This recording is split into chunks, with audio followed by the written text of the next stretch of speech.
How do you make money for nothing?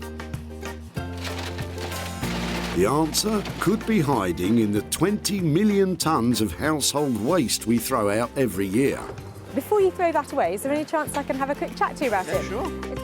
That's why entrepreneur Sarah Moore wants to get her hands on things before they hit the skip. I am a passionate buyer, user and renovator of second-hand stuff, and I've turned that passion into a money-making business. I turn old into new and I sell it for a profit. Sarah's ready to sift through as many boots and bin bags as she needs to. That is the most fabulous thing I've seen here. This is so exciting. In her search for tip treasure. I love rifling through the rubbish. And with some of the country's elite designers and makers, Hello, hello. What have you got today? I want to do what's right for this piece of rubbish. she can transform her finds into desirable, Look at that. beautiful, Speechless. valuable, You're joking. and hopefully saleable items. You always talk my kind of money, Jay. I love doing deals with you. If Sarah is successful, then she can hand the profits back to the very people who had no idea there was cash to be made from their trash. Wow!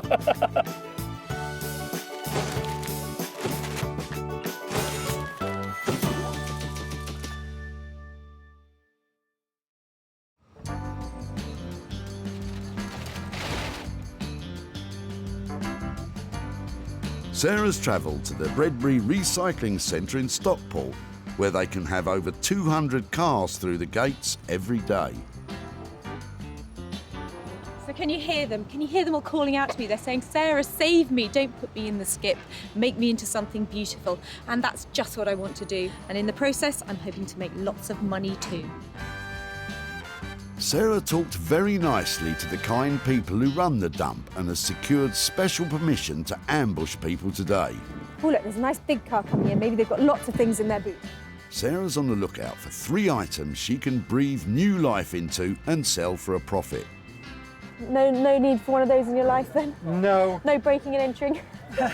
Well, I've got other tools for that. Stop bothering the nice cat burglar, Sarah, and get on with your search. Well, it's not long before Sarah has her eye on Chris's leather sofa, but only if it's the genuine article. Is it, this is a rude question, is it leather? Yeah, I think Really? so. Yeah, well, I can remember.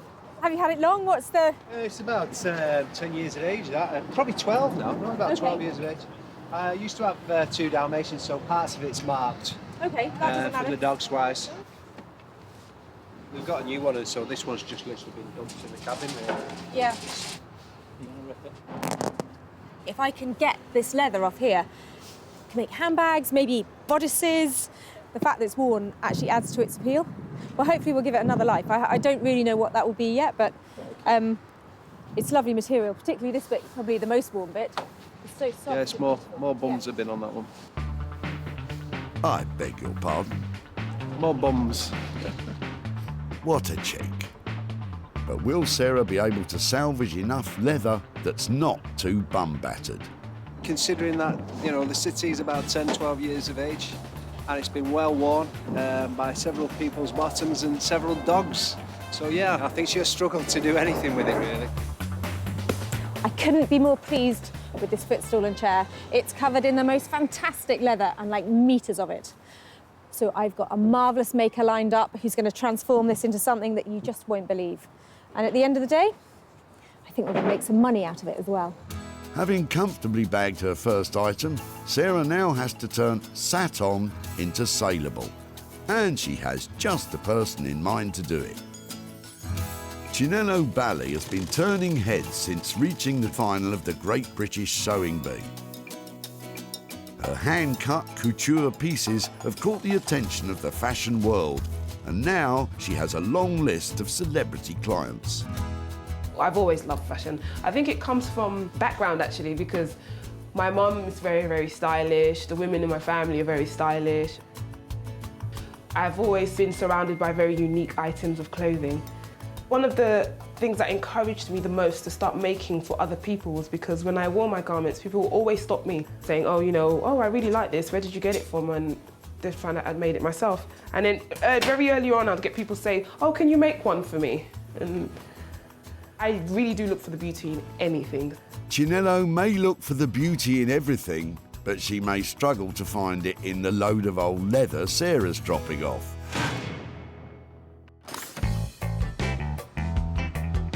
So it's one item down, 2 to go. And while Sarah was busy with Chris's sofa, she's missed an absolute gem. It's really annoying that that's in there, and that's, you know, it's nice old wood. Just to be clear, once something hits the tip, it's out of bounds. Can I just go in and get it? No, Sarah, you can't. But if you're quick enough, you might be interested in what Derek has in his boot. Hi there, I'm really sorry to bother you, Ron. I know you're busy, but I'm just wondering what you're dropping off and... Just a bit of steel and aluminium and so on. Okay, was it a greenhouse or something? Yes, yeah, it was an old greenhouse. We're looking for things that we might be able to make into other stuff, and these angly bits look really interesting. Would it be okay to have a better look at them outside? Yeah, of course, no promise, I'll take them out. Brilliant, thank you. I know they're rusty and beaten up and stuff, but they're just the kind of thing that we might be able to marry them up with something. Yeah, I'll take them. Really? That's fab. Where would you like us to put them? Just over here would be, in front of the scrap metal would be lovely, thank you. Sarah's acquired some angle iron, which is kind of like a giant Meccano set for grown-ups. Brilliant, thank you so much for your time. Thank you, bye-bye. But can she reassemble it into something that can turn a profit? What does Derek think she'll do? I'm assuming she's going to make a shelving unit of some sort, using the garage or the shed. It's only one piece, as long as she's handy with a paintbrush. Anything like this that is modular, so it comes apart and you can screw it together, is really easy to work with, even if you're just an amateur. So although it's in a bit of a state at the moment, I think it's got real potential if we were to give it a really good clean down. If you keep polishing it up enough, it's the kind of thing that you can put in your house. Not in my house. And it's not going to be much good on its own. Do you think you can find some old wood or something? Oh, you already have. So it's probably all here. It's a junk jigsaw. There we go, back to being pretty much a whole door now. What do you reckon? Your next dining room table, sir? Well, I don't fancy eating my dinner off it. And if she plans to stick it together with the angle iron and make something out of it, she's going to need some help.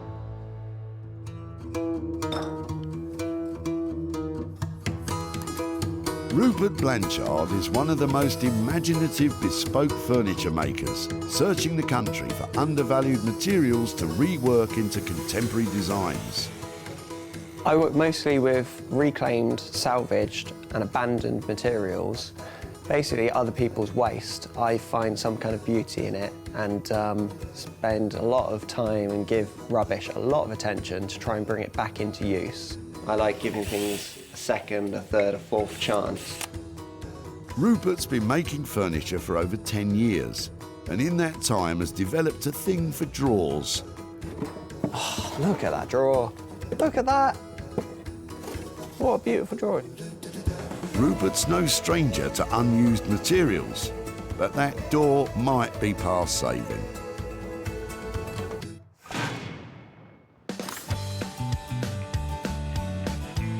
With 2 items found for Sarah's marvellous makers, It'd be right to just have a quick rifle through and... Lovely. the hunt is on for something that will be Sarah's own money-making mission. They're really cute. There are 200 cars an hour coming through here. I have got to be able to find something. And Peter and Michael's trailer of trash may contain just what she's been looking for. What brings it here today? Well, your in-laws are moving out, aren't they? So Yeah. we're just bringing it. So this is our rubbish, what we're just throwing and everything. So where's it been, in the shed or in the Yeah, garage? it's just Or been in the shed. I don't know what that is. That's quite cool. Oh, Rizzlers. So you're not tempted to drink the very special anniversary ale from 1984? No. No? No, I can see that might have limited appeal. I'm more of a Foster's man. Really? Great. So far, fags and booze. Get a move on, Sarah. Ooh, look. So is it just me, or does that? There's something cool about that, isn't there? It's just you, Sarah. I mean, maybe. I wonder if you could use those in lighting or something, because they're just the fact there's so many different colours in there. I feel really bad about putting those into the tip. I'm not quite sure why, but they've got a certain appeal. Yes, to golfers. Oh wow! Wait, what's this? Peter's got another bit of treasure for you, Sarah. But how could it possibly beat those golf tees? Do you know what it is? I ain't got a clue. I think that it's, see how it's got an angle like that on it? It's a writing slope. So when people wrote letters, it went like that. So it was like a mini desk when they were, and so there you've got the bit where your pen went. Oh, look, isn't that clever the way it opens up? And down here, and the key that goes with it. Would it be something that we might be able to have a look at? Yeah, no problem. Really? Yeah. Brilliant. Thank you very ever so much. Thank you. Now that's more like it. I'm sure you can make a few bob selling it as it is. So everybody used to have things like this, because everybody wrote letters, so we just don't do it anymore. Here, it's very faint lines. This would have been beautiful gold inlay, you know, onto the velvet, so that would have been pretty. So that's a joyful little piece of history there. This type of writing slope or lap desk first appeared in the 18th century and became a stylish accessory for the travelling gentleman. Today, the market for these is buoyant, and Sarah could well raise some surprise cash for Michael and Peter. I love this box. It's really sweet, and it's the oldest thing that we found today. It's got some lovely details on it, and I'm hoping that it's going to be really quite valuable. And that means that all of the money we get from selling it can go to that great guy who dropped it off earlier. So that has got to be a good thing, hasn't it? And with that, today's list is complete. Chinello will lavish love on Chris's leather. Rupert will tackle Derek's rusty frame and that dissected door. And Sarah, oh no, she's not taking the golf tees as well, is she? Oh well, double the potential profit, I suppose. I have cherry-picked my way through loads of rubbish here today, and I've picked 3 potential things that I think will make heaps of money.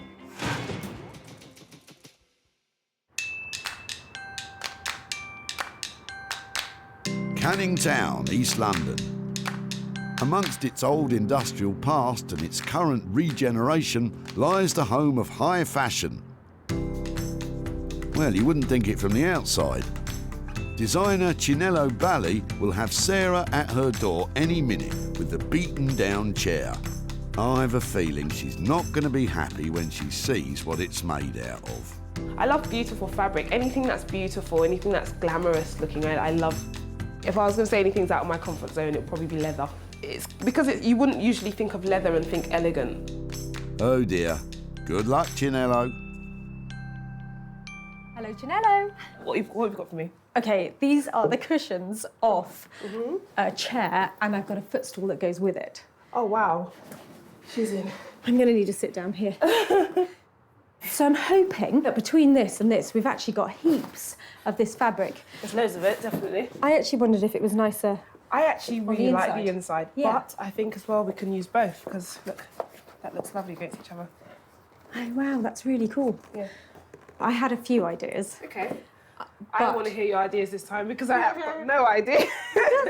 When I was looking at this, I kept on thinking about maybe having something like some sort of cape or some sort of loosely fitted garment. Yes, maybe. How about like a blazer cape? You know those blazers that have the capes attached to them, so they don't have a sleeve. It will be like the cape instead of the sleeve.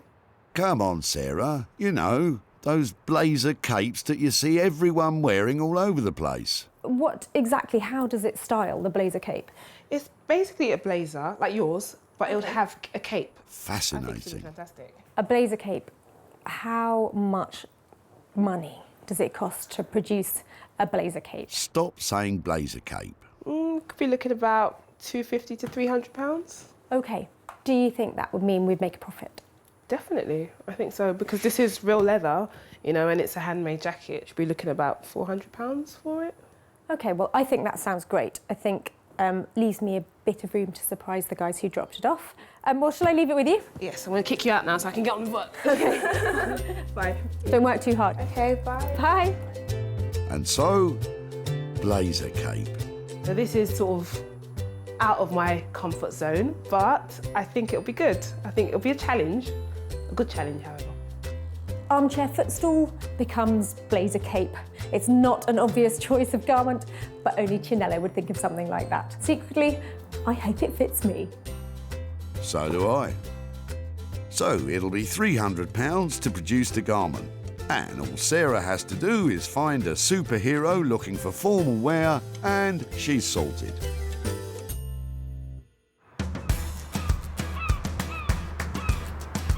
Sunny Margate on the southeast coast. Once a mecca for British holiday makers, now it's a place where vintage is an advantage and reclamation is the order of the day. And one man leading the way is our Rupert. And Carlos the cat. Sarah's about to set him the challenge of making something out of the angle iron and the old barn door. Rupert, hi. Hey, Sarah. How are you? Back again? I've got a few things. Okay, don't look. Can you rustle off somewhere and I'll bring it in, and then you can see it, because I don't want you to get put off. Sarah thinks if she can make it look presentable, then Rupert might just see its potential. It's all coming together. It's going to be fun. Sarah's brought some weird things to me before, so this time, who knows what it could be. Looks good, doesn't it? Really inspiring. Doesn't look like a load of old junk. I'm not exactly sure who Sarah's trying to convince, but either way, Rupert's getting concerned. Sarah, you all right? Yeah, it's coming together. I hope it's going to be worth it. Can't quite imagine what you're doing yet. It's a lot of crashing and banging coming from out there. Never look better. Rupert? It's like all my birthdays and Christmases come at once. There was something about it. It's been hacked into, it's been cut up. Okay. But I just love the fact, the wear on it, you can't make it look like that. What is it? A toilet door, a barn door? Barn door, I'm thinking. And then this angle iron. Yeah, brilliant, isn't it?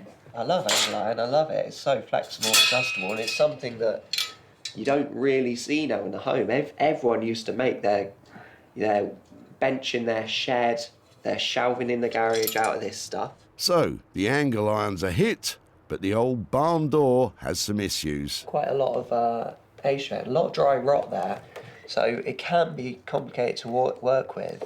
I don't know if you've noticed, but actually it has been cut in half.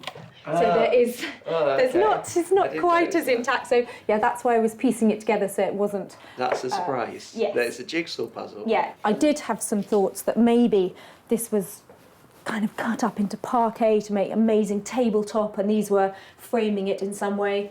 A table, I see as the easy option for me. Yep. A sideboard would be a more challenging option for me because it's only 2 materials here, so to stretch them far enough to actually make a piece of furniture that you will sit in front of and stare at every day, it'd be quite a challenge. Rupert's never one to shy away from a challenge. But how much is it going to cost? I've got a couple of days' work on this. I would like to really go to town on this piece. So we're looking at a 400 or so quid. I think that's about right. I've left Rupert in there piecing together that jigsaw and trying to make a sideboard out of the door and that old angle iron. I think he's got his work cut out, but he's so enthusiastic about it. I think there's potential for real profit from this piece. To make a sideboard out of all that rubbish will cost you around £400. So, Sarah will be aiming high in the sale of this one. With the worn leather and the deconstructed door being dealt with by the designers, it's time for Sarah to generate some cash of her own. And back at her barn, she's hoping the antique writing slope will do just that. And I was really pleased to save this the other day. I love the fact that we found something that was really old, and it's a charming piece. It's got sweet little things like its own key still with it. So to think that it was going to be thrown away, I'm really pleased that I rescued it. It's not in great condition, and that makes me worry about how much it's actually going to be worth. There's big chips off the veneer all around here, and I think it's had some restoration on it. In here, in the hinges, you can see how they've been nailed back in rather than screwed, and they're not the original ones. This isn't going to be worth a fortune, but I don't think it should get thrown away. And I know that because of the details on the front of it, the fact it's got the key and the lock, a lovely shield on the front and the escutcheon here, people might even buy it just to be able to reuse those to restore something else. I think the best thing I can do with it is to polish it up and make it look prettier, and then take some lovely pictures of it so that you can see all the details, so it has lots of appeal to lots of different people. When polishing up old veneer like this, it's best to avoid harsh chemicals. A thorough rub with a dry cloth will do the job. This is my very naughty puppy. Come here. It never does what it's told, do you? And the mere mention of a rub has brought Bramble in. I think it's looking better. I'm not an expert on wood. I'm just wondering if that's a mahogany veneer or maybe walnut. Oh wow, that looks really good on there. Sarah's planning to sell the piece online to the highest bidder. I'm going to take photographs from every angle of it and the detail and the damage that it's got so that whoever buys it has got the whole picture. Well, maybe, looking at the state of it, less is more. Come here. A quick look online to compare prices and things are looking promising. So this one's similar and it's £44.50, but I'd say that's got a slightly Art Deco-y, sort of 40s-y maybe feel to it. So I think that one is newer than our one. Victorian writing slope. Right, so there it is. It's listed. Let's hope that it makes £30. Maybe, on a good day, £40. Fingers crossed. All we can do now is wait to see if it makes any money. Let the bidding begin. Sarah hasn't spent a penny on the writing slope, so any money made from it is truly profit.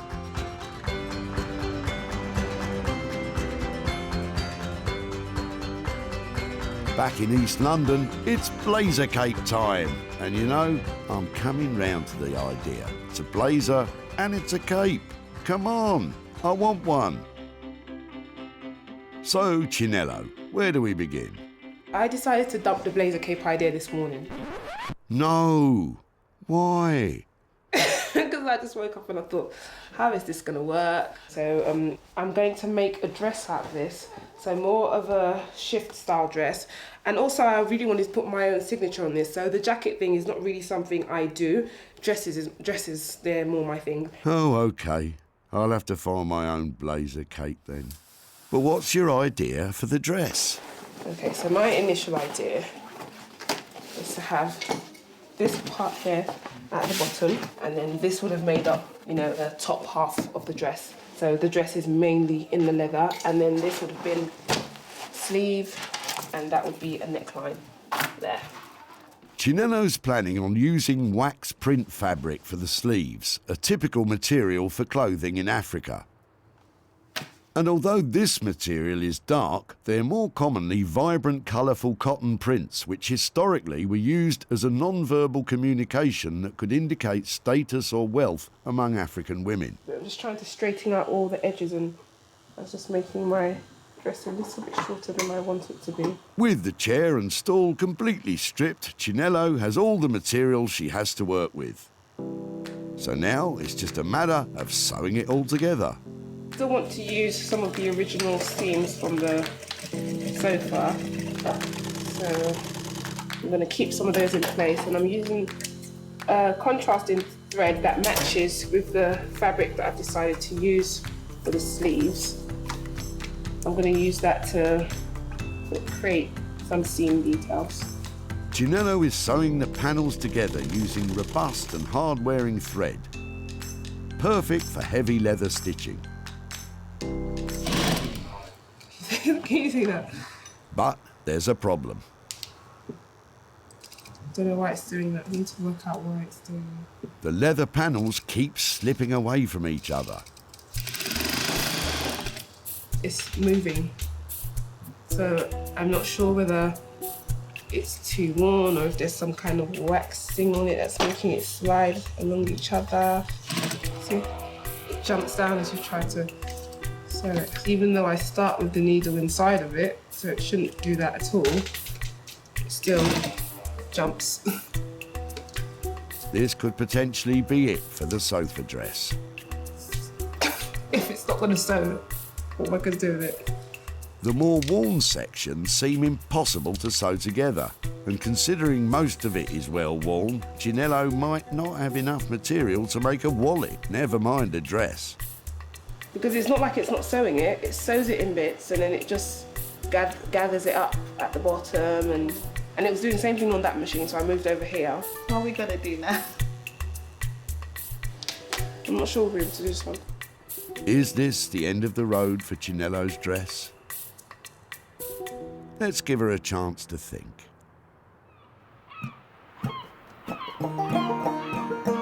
Meanwhile, over in sunny Margate, let's hope that Rupert's having more luck with the angle iron and the old barn door. I know that I'm going to make a sideboard out of all of these pieces. And yeah, I don't want this to be a sort of typical shabby chic piece. I want this to be really quite polished. It's just going to be a bit of a labour of love to make it a high quality finish.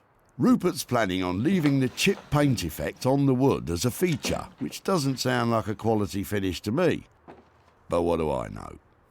Although I know what I'm making, I've got to strip it down and prepare the materials. The nuts and bolts holding it together have fused shut with rust. Just going to cut these off. But Rupert can cut them off with his cut-off tool. That's what it's actually called.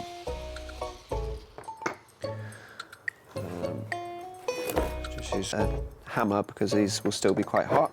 Once the door is taken apart, A few more screws. you can get an idea of how much usable wood he has to work with. But it's all looking a bit crumbly.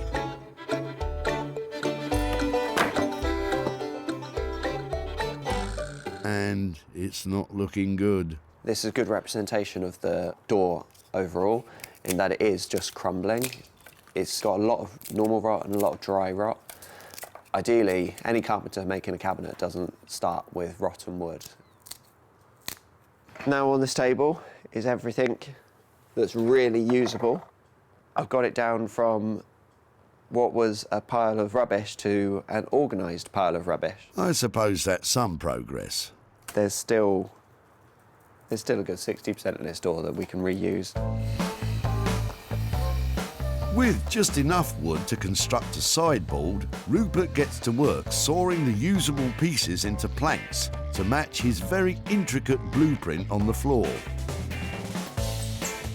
Next comes the angle iron, which will form the structure of the cabinet. Angle iron became very popular amongst do-it-yourselfers. With its easy-to-assemble design, it was possible for almost anyone to build anything from shelving units to greenhouses. The more I put together, the closer I'm getting to working out what this needs to become. Rupert's on a roll and looks to have this finished in no time. But wait a minute. That's one short and two wide. That's one short. Where are the other pieces of wood?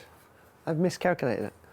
Uh-oh, with such little door to work with, that doesn't sound good. Oh, this is nuts.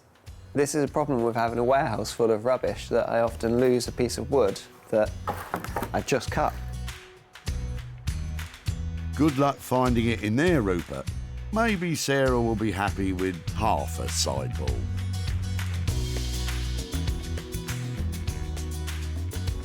Back in Sussex, Sarah's online auction of the writing slope is nearing an end. Exciting. She was hoping for around £40, and with a few seconds to go, it's sold. Well, the writing slope has sold, but it hasn't made great money. It's made 15 quid, which is better than nothing because it was literally about to go into a skip. So if that has only made £15, I want to make a bit more money than that to give back to Pete. I think I'm going to have to take up the golf tee challenge. Oh no, I'd forgotten about them. What should we do with them then? Don't ask me.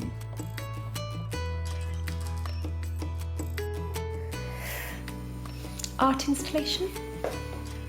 Looking at all the golf tees floating around in there, maybe I could make like a golf tee loo seat so you sit down on it and it's a bit naff. I'm certainly getting a whiff of something. But I think I've got it now. It's going to be a tribal style necklace. Cool, hey? Anything you say. If I wrap this really cool red wire around, and then it might make the golf tees look a bit more attractive, a bit more tribal. Well, I suppose it's not bad for a last-ditch attempt to make money. I'm going to make a few of them and hope that I make some money that way. But finding a buyer of tribal jewellery might be tough.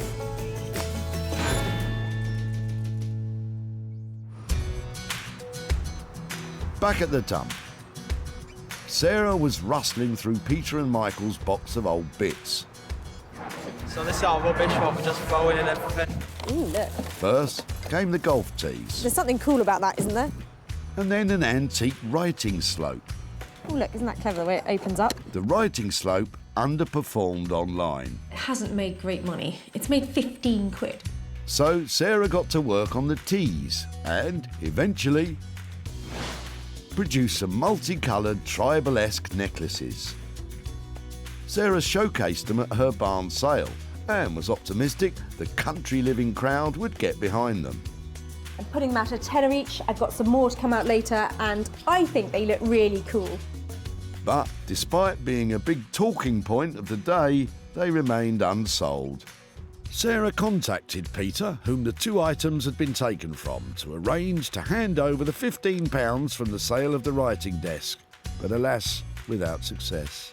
So Peter has been very busy, so I haven't managed to catch up with him. But I have got £15 here that I'm going to send off to him, and I hope he's going to have a drink on us.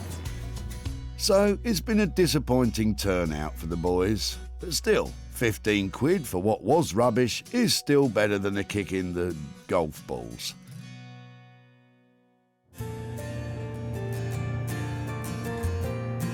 Back in southeast London, when we last saw Chinello, her head was in her hands and the leather was in a heap on the floor.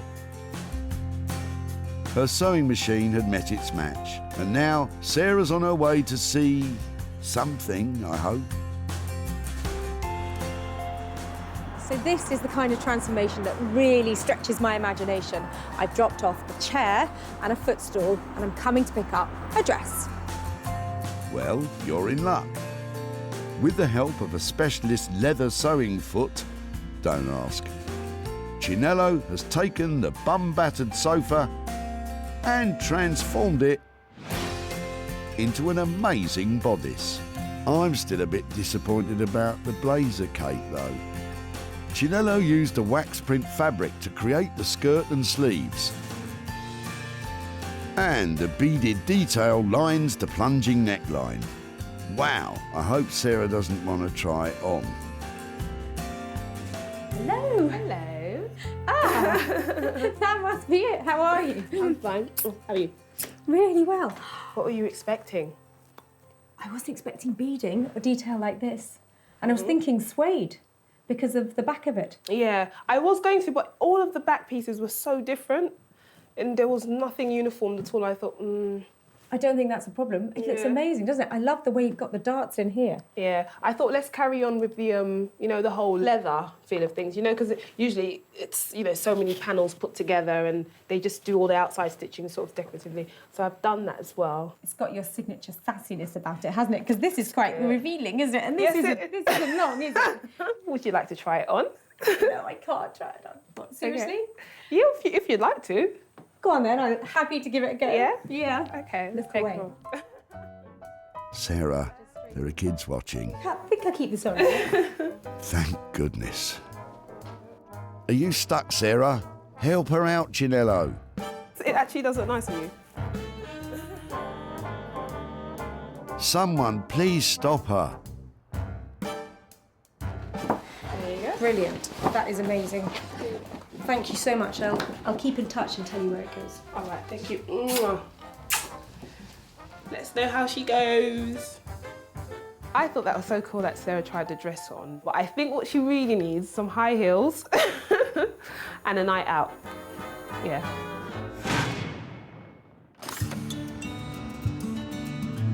Back at the dump, Sarah saw potential in Chris's faded leather. If I can get this leather off here, it's beautiful, it's really soft. More bums have been on that one. The bum bashing didn't bother Sarah, but Chris was sceptical. Considering that, you know, the city's about 10, 12 years of age, I think she'll struggle to do anything with it, really. Luckily, Chris was proved wrong. With the expert eye of Chinello, it was transformed into something spectacular. Sarah's been working her socks off to find a buyer. But with this bespoke piece, made to measure no one in particular, Sarah's been unsuccessful in finding someone it will fit. Sarah travelled back to Stockport to tell Chris the bad news. But you never know, it might fit him. Hi Chris, how are you doing? Hi. Nice to see you again. Hello. Your sofa has been to the most fabulous dress designer. Okay. She's called Chinello Bali, and she's a freestyle cutter of fabrics. Okay. And this is what has become of your chair and your...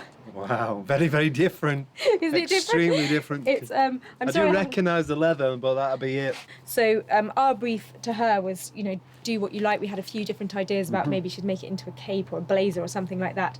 But in the end, she's made a really striking dress from it. So what do you think? It's not your size, is it? It's definitely not my cup of tea, as in wearing wise, but I can see that it looks good quality and it's really different. So yeah, it's definitely it's not a settee anymore, isn't it? At this stage, what I'd really like to be saying was I've made your chair into a dress and I've sold your dress and bring you some money, but I haven't had time to sell it yet. So what I would like to do, if it's all right, is hang on to your dress and try and sell it for you at a profit, and then be in touch with some money at a later date. Okay. Chinello's work cost £250 to create the dress, but as yet it has unfortunately failed to sell, which means Chris will have to wait a little bit longer before he receives any profit.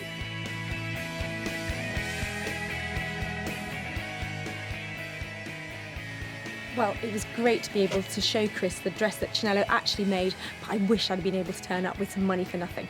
But hopefully I'll be in touch soon and have something to share with him. I didn't know what she was going to make, but her dress would have been definitely the last on the list, let's just say. So yeah, definitely wasn't the case that I was thinking she was going to make a dress out of it at all.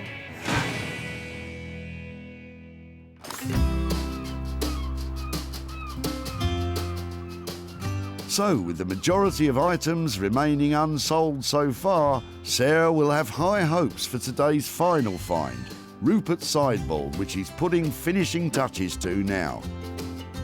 That is, if he's found that extra wood. So what do you get if you drop off a load of old metal and a broken door? I'm hoping for one of Rupert's signature sideboards and something that looks fantastic.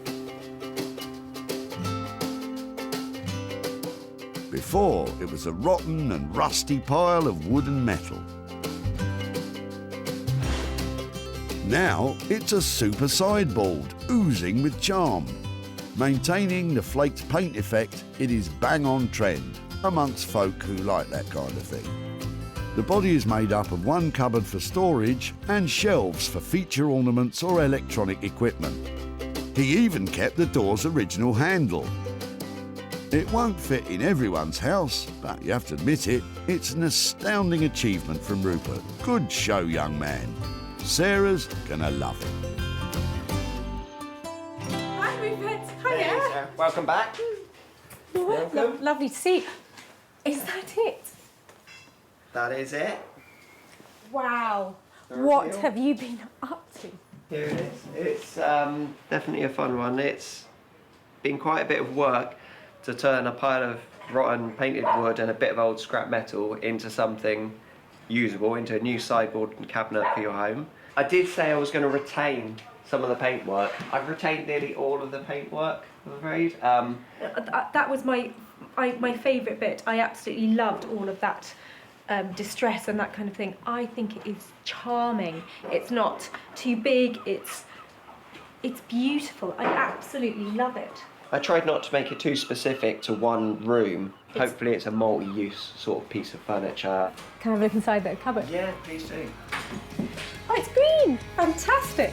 So, I couldn't tell. Did you like it or not, Sarah? I think it's a hit.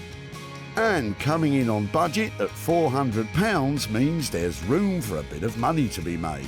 I'm just so pleased you like it. I'll go and get the band then. Yeah, thank you.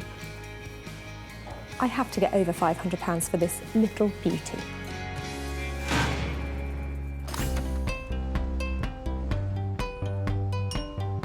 Back at the dump, Sarah ambushed Derek for his angle iron.